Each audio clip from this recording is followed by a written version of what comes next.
It was a cold, grey morning when fate decided to cross two lives from completely different worlds. One, a lonely orphan who had nothing left to lose, and the other, a hardened biker who had lost everything that truly mattered. No one could have predicted that one small act of kindness would not only save a child's life, but also move an entire city to tears. Before we begin, if you believe in kindness, second chances, and the power of one good deed to change lives, make sure to like this video, comment your thoughts, share it with your friends, and subscribe to the channel, because today's story will remind you that humanity still exists, sometimes in the most unexpected places.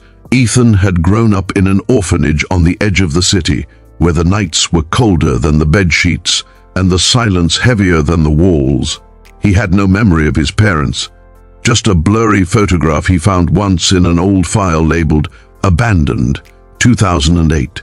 The orphanage had given him food, shelter, and a name, but love, that was something he had only read about in storybooks donated by strangers. By the time he turned 18, Ethan had already accepted that he was alone in this world. He worked small jobs, washing cars, sweeping floors, delivering newspapers. He lived day by day, surviving, not living. His dreams were simple: to earn enough to someday rent a room of his own, and maybe, just maybe, buy a guitar he had seen in a pawn shop window. Life wasn't kind to him, but it wasn't cruel either. It was just indifferent. That changed one rainy afternoon. Ethan was walking home from work when he heard the roar of motorcycles outside a diner. A group of bikers, rough-looking and tattooed, were gathered there, laughing, shouting, filling the air with the smell of gasoline and rebellion. He knew their type, the kind people crossed the street to avoid. But among them, one man stood apart. He wasn't laughing. His eyes were red, his hands trembling as he leaned against his bike, staring blankly at a hospital across the street. That man was Jack Raven Doyle, leader of the Iron Serpents Motorcycle Club, a name that struck fear across the city. He was known for his fierce loyalty, his temper, and his code, family above all. But today, the man who once commanded respect and fear looked broken. Inside that hospital, behind the sterile glass walls of the ICU, lay his only son, Tommy, just 10 years old. A rare blood disease was slowly taking his life, and time was running out. The doctors had said they needed a specific blood type, O negative, and there wasn't enough in the city's blood bank. They had sent out an urgent call, but no donors had come forward. Jack had called everyone he knew, begged every contact, even offered money, but hope was slipping away. Ethan, watching from the other side of the street, didn't know who Jack was. He only saw a father in pain. Something about that sight, the way Jack pressed his hand against the glass, his body shaking silently, tore through Ethan's heart. He hesitated for a moment, unsure why he felt pulled toward that hospital. But then he crossed the road, his shoes splashing through puddles, and walked straight inside. When he asked the nurse if there was a child who needed O-negative blood, she looked at him in shock. "Yes," she said, almost whispering. "But are you sure you want to? The process could be long. The boy's condition is critical." Ethan simply nodded. "He deserves a chance," he said quietly, "even if I don't know him." Within minutes, he was lying in a chair in the donor room, the IV connected to his arm.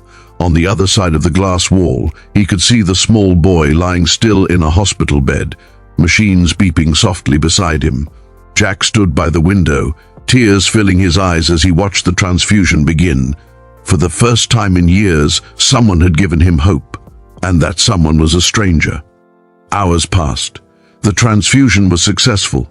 Tommy's vitals began to stabilize. The doctors smiled, cautious but hopeful.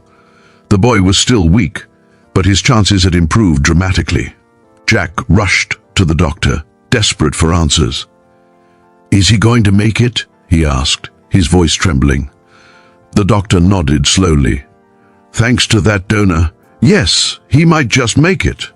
Jack turned toward the glass window and saw Ethan sitting there, pale and exhausted, but smiling faintly. For a moment, their eyes met.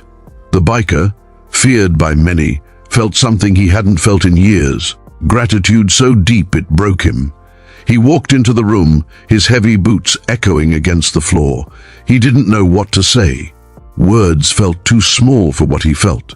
Finally, he placed his hand on Ethan's shoulder and whispered, "You saved my boy." Ethan smiled weakly. "Just make sure he lives," he said, before his eyes closed and he fell asleep from exhaustion. When Ethan woke up hours later, Jack was sitting by his bed with a cup of coffee. The tough biker had tears in his eyes, tears he didn't bother to hide. "Kid," he said softly, "you don't even know me. Why did you do it?" Ethan shrugged, staring at the ceiling. "Because no one ever did it for me." That one sentence shattered something inside Jack.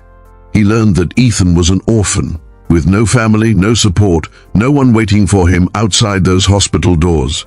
And yet this boy, this stranger, had given his blood to save a child he'd never met. Jack couldn't walk away. He couldn't just say thank you and move on. Something deep inside him told him that his debt wasn't just about saving a life. It was about saving a soul. Over the next few days, Jack visited Ethan daily. He brought food, new clothes, and when Ethan was discharged, he offered him a ride home. But home was a crumbling orphanage building that barely stood against the wind. Jack couldn't believe his eyes. That night, he called his biker brothers, the Iron Serpents. They gathered outside the orphanage, engines roaring, headlights piercing the dark, like a storm ready to break. But they weren't there for revenge or rebellion this time. They were there for gratitude. They rebuilt the orphanage from the ground up.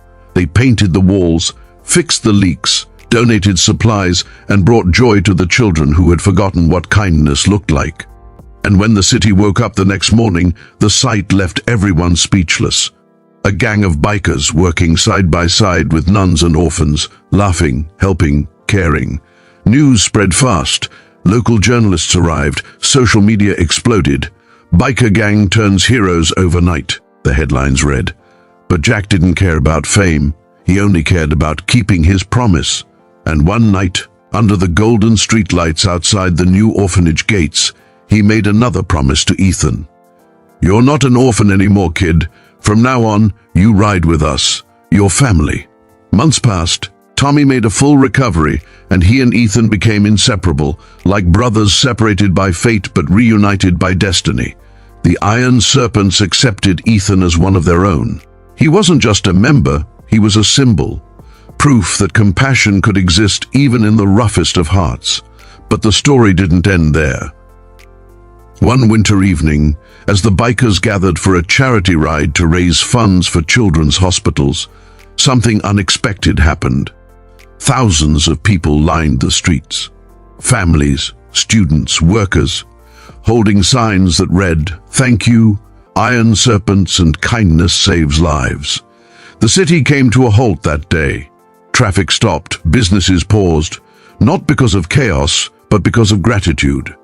People stood in silence as the roar of hundreds of bikes echoed through the streets, led by Ethan and Jack side by side. It wasn't just a ride.